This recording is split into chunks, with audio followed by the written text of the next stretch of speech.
Hola, ¿cómo están, queridos alumnos? Vamos a tratar ahora la tercera premisa del sentido religioso de Giussani, que es la influencia de la moralidad en la dinámica del conocimiento, ¿no? Yo tengo acá mi libro de curso básico de cristianismo, que dentro tiene otros libros, mejor dicho, es una compilación esta, y estoy en el primer volumen, que sería capítulo tercero del sentido religioso. Dice, tercera premisa entonces, influencia de la moralidad en la dinámica del conocimiento. Allí comienza Giussani retomando las otras dos, diciendo, la primera premisa era el realismo, la segunda la racionalidad. Ahora, la tercera premisa va a tratar de cómo influye la moralidad en la dinámica del conocimiento. Con moralidad, Giussani entiende muchas cosas, no solamente el comportarse bien o mal, sino y sobre todo en este capítulo el afecto, ¿no? Es decir, aquello que nos mueve y también como nosotros en un punto somos afectados, es decir, padecemos lo que son los impulsos, padecemos lo que es la acción externa, padecemos muchísimas cosas y a su vez también aquí va a tocar el tema del valor. ¿Qué es el valor? ¿No? Y lo que yo valoro y también el valor mismo de las cosas, que son dos sentidos distintos pero no opuestos. ¿No? Estamos llamados a valorar las cosas como por el valor que ellas mismas tienen. A ver, ahora después entramos con eso. Vamos a leer al inicio que dice la razón inseparable de la unidad del yo. Ya hacia el final de ese punto comenta que hay una unidad profunda, una relación orgánica entre el instrumento de la razón y el resto de nuestra persona. Por decirlo con otras palabras, el hombre es una sola cosa, es una sustancia, ¿no? Una sustancia compuesta, pero se mueve a través tanto de la razón como de todos los aspectos que le circundan. Vieron que muchas veces habla de la razón y de la voluntad como las facultades del hombre, lo cual yo no voy a decir que está mal, pero es en un punto incompleto. Ustedes piensen que cada acción del hombre implica tanto la razón como la voluntad. La unión de ambas, en un acto que sea bueno, se llama amor, ¿no? Algunos filósofos han tratado la palabra amor como aquello con lo cual yo me pego a algo, como Max Scheler, cuando habla de los valores, dice sobre todo que el amor es aquello que me une a las cosas que me circundan y que por lo tanto hacen que yo pueda interpretar esas cosas que están alrededor. Si yo en cambio las odio, no las uno a mí, sino que las repudio, las alejo. Y esto lo que hace es que yo no me pueda interesar en ellas y no las reconozca. Entonces él lo que propone es amar las cosas, pero también observar allí una escala de valores, ¿no? Que es distinto. A ver, esta es el sentido, la palabra en un sentido más lato. Si uno quiere ir más específicamente hablando, como se utilizaba en la época medieval, el amor tiene que ser considerado, por lo tanto, como la perfección de la voluntad y de la inteligencia, ¿no? El amor es el acto más grande que el hombre puede hacer. ¿Pero por qué? Porque en el amor se encuentra todo el hombre. De hecho, Karol Wojtyla en el taller del orfebre dice que el amor toma su sabor de todo el hombre, no de una parte del hombre, sino de todo el hombre, ¿no? Ahora, Giussani dice entonces que la persona es una unidad y que por lo tanto la razón va a estar movida por los afectos. Ustedes piensen que uno lee, uno estudia aquello que le interesa. Es verdad que muchas veces estamos obligados a estudiar algo o a conocer sobre algún tema por las circunstancias, como por ejemplo la educación a distancia, a grabar videos, editarlos, subirlos en la plataforma, muchas cosas que uno va aprendiendo de a poco, ¿no? ¿Por qué? Pero por la necesidad de que no podemos estar en todos lados a la vez, etcétera, etcétera. Sin embargo, hay otras cosas, y que son la mayoría, que uno las aprende porque está interesado en ellas. Es decir, que el afecto en un punto me une de cierta manera a algo y como me interesa tanto, profundizo en ello. Piensen si no lo que sucede en una relación amorosa. En el momento de la atracción, el hombre o la mujer se siente atraído hasta el otro, se siente atirado, ¿no? Tirado hacia sí, atraído. Ahora, lo que ocurre después de ello es que yo comienzo a pensar en ella, ¿no?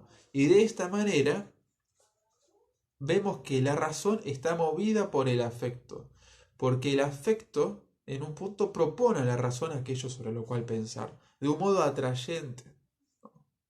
Es más interesante, por ejemplo, estar con un amigo y contarle las cosas de mi vida y que él me cuente de las suyas y tener así una linda charla y podemos estar horas y horas y horas e inclusive vamos y seguimos otro día, ¿no? Nos saludamos y continuamos al día siguiente o nos vemos en otra ocasión, como pasa en el colegio, que todos los días se cuentan cosas y se ven todos los días, no se aburren, pero ¿por qué?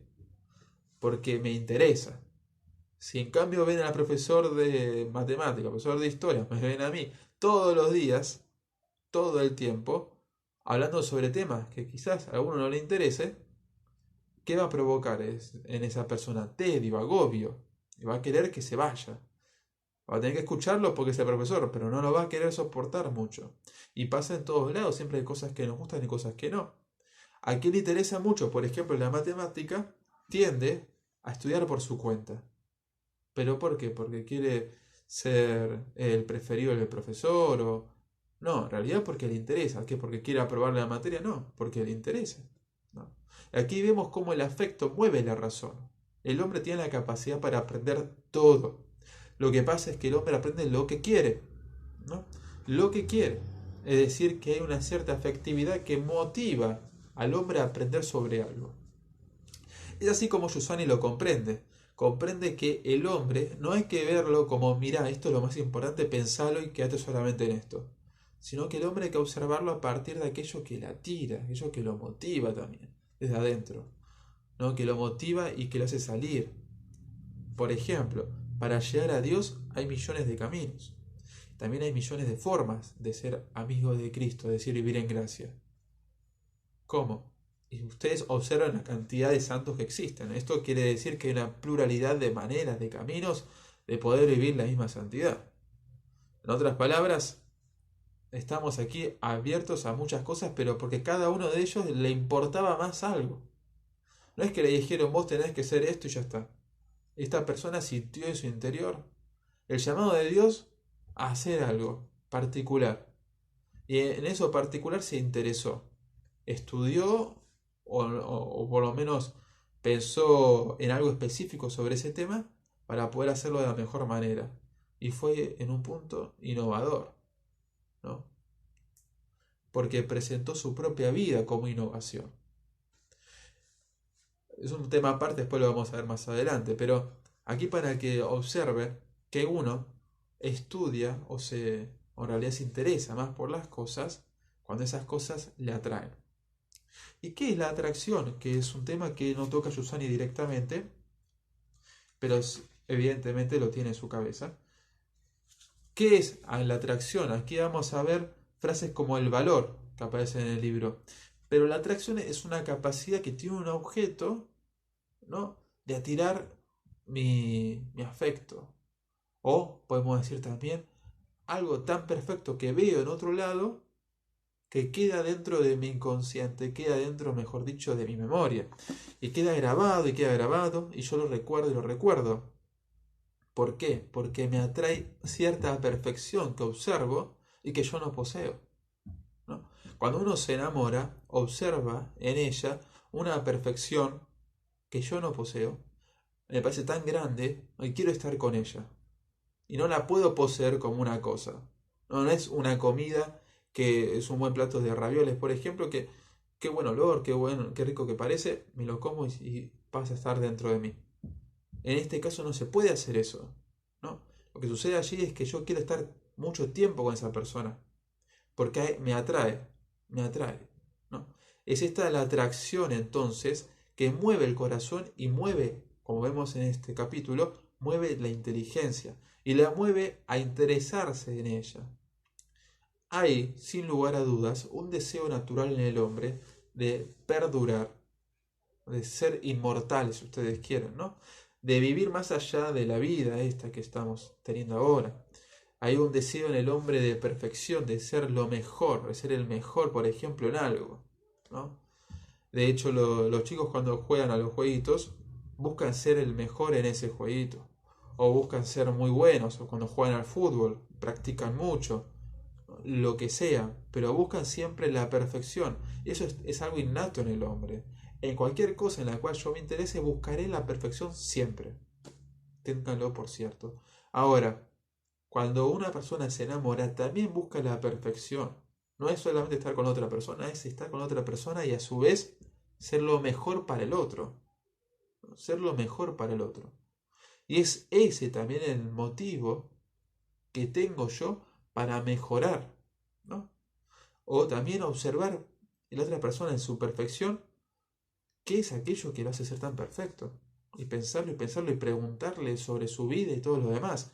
Esto es el interés del que habla aquí Giussani. Él habla también del valor del objeto. Dice, el valor del objeto que se conoce según la postura y el temperamento del hombre, le toca a éste de modo tal que provoca en él esa emoción que hemos designado con la palabra sentimiento. El sentimiento es, pues, el inevitable estado de ánimo consecuente al conocimiento de algo que atraviesa o penetra en el horizonte de nuestra experiencia. Pero como hemos dicho, la razón no es un mecanismo que se pueda desarticular el resto de nuestro yo. Por lo tanto, la razón está ligada al sentimiento, está condicionada por este. Leamos pues nuestra fórmula definitiva. Importantísimo esto, dice, la razón para conocer un objeto tiene necesariamente que contar con el sentimiento, con el estado de ánimo. La razón es filtrada por el estado de ánimo. Está siempre envuelta en el estado de ánimo. Importantísimo. ¿Por qué? Ustedes, vamos a ver ahora una consecuencia física del estado de ánimo que interfiere en la razón. Un ejemplo sencillo es la enfermedad.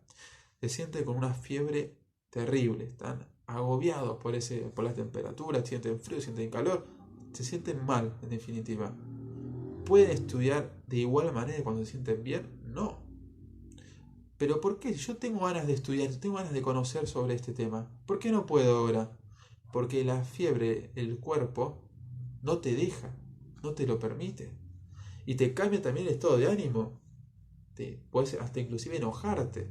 ¿Por qué no puedo hacer esto ahora? Me enojo porque tengo fiebre, ¿no? Parece ridículo, pero seguramente a más de uno le ha pasado. Quiere hacer algo con toda su fuerza, con toda su voluntad, pero no puede porque otra cosa se le impide. A ver, esto que son factores externos en un punto, porque es mi mismo cuerpo, no es algo externo a mí, pero son factores externos que se meten dentro del estado de ánimo y dentro de las posibilidades que tengo yo como circunstancias. Entonces, allí vemos también el cuerpo, la sensibilidad del hombre, mejor dicho, su capacidad para padecer, y en estos momentos sería un padecimiento físico. Vemos cómo esa capacidad para padecer se pone en acto y que por lo tanto lo que hace es variar mi estado de ánimo y también en un punto condicionar mi inteligencia y hacer que yo no pueda pensar ciertas cosas o que no tenga la energía para poder leer o estudiar algo, ¿no? Por este motivo, el sentimiento, el estado de ánimo, la emoción, son cosas distintas, pero en este caso valen lo mismo. Todo ello lo que hace es inmiscuirse dentro de la inteligencia humana para motivarla o para decirle ahora no. No, ahora no. Pero también y sobre todo para motivarla, como decíamos al inicio. Bueno, van a observar ya hacia el final de ese capítulo que Giussani se pregunta hacia el final, ¿no? ¿Qué es lo que puede persuadirnos de llevar a cabo estas tesis, este trabajo, ese entrenamiento, de buscar el sentido religioso, ¿no? De buscar algo más allá de las cosas que nos circundan, que sepamos en realidad que aquello que buscamos es, sobre todo, el fundamento de la realidad y lo que le da sentido a las cosas en nuestra propia vida. De hecho, el hombre solo se mueve por amor o por afecto. El amor que nos puede persuadir a realizar este trabajo para llegar a adquirir una capacidad habitual de desapego de las propias opiniones y de las propias imágenes, no eliminación, sino desapego de ellas, de tal modo que ponga nuestra energía cognoscitiva a la búsqueda de la verdad del objeto, cualquiera que sea este, es el amor al destino de nosotros mismos, es el afecto a nuestro destino. Es esta conmoción última, esta emoción suprema lo que persuade e incita a la virtud verdadera. En otras palabras, que tengo que enamorarme de la misma perfección a la cual estoy llamado. Tengo que saber que estoy llamado a ser mucho más de lo que en realidad en este momento soy. Es eso lo que tiene que motivarme en un inicio. Y también, si Dios quiere, acompañarnos de todo el camino. ¿No? ¿Para qué? Para buscar el sentido de la vida, para buscar el fundamento de las acciones, el fundamento último de las acciones. No yo hago esto por esto, sino yo hago esto porque o para algo mucho más grande de lo que ahora mismo soy consciente. Es esto lo que debe motivar al hombre. Aquí lo que Giussani hace en definitiva en este capítulo es decir, primero, que el hombre, en cuanto a su capacidad cognitiva y volitiva, está en un punto influenciado por el estado anímico. Y segundo, que este estado anímico, que también puede ser llamado afecto, es lo que me motiva, lo que me impulsa, como impulso, lo que me impulsa a pegarme a cierto objeto y a conocer acerca de ello. Con objeto me refiero tanto a una persona como a una cosa o también como a una pregunta, que es la pregunta por sentido religioso. Entonces, objeto sería todo aquello que está delante de la razón, ¿no? Como una cosa abstracta. Ahora tenemos que decir, por lo tanto, que todo esto está allí, está escrito en estas palabras, para demostrarnos que el hombre tiene que enamorarse, en definitiva, tiene que buscar las razones últimas por las cuales enamorarse. ¿De qué cosa? De la vida, del sentido religioso, de la persona que tiene delante. Todo ello nos lleva en definitiva a buscar a Dios en mayor o menor medida, pero siempre nos lleva a buscar a Dios, porque solamente en Él encontramos la perfección. No lo digo solamente yo, también lo dice Aristóteles, ¿no? El motor que mueve todo sin ser movido por nada, dice Aristóteles en la metafísica. Antes de la venida de Cristo, ¿no? Entonces uno se pregunta, bueno, este hombre se dio cuenta de esto, ¿no? Cómo en realidad el hombre busca algo que está más allá de sí mismo. Y es este motor inmóvil, es en realidad este Dios que es amor y se revela por Jesucristo. Bueno, dejamos aquí este capítulo 3. Después continuaremos con otro. Hasta luego.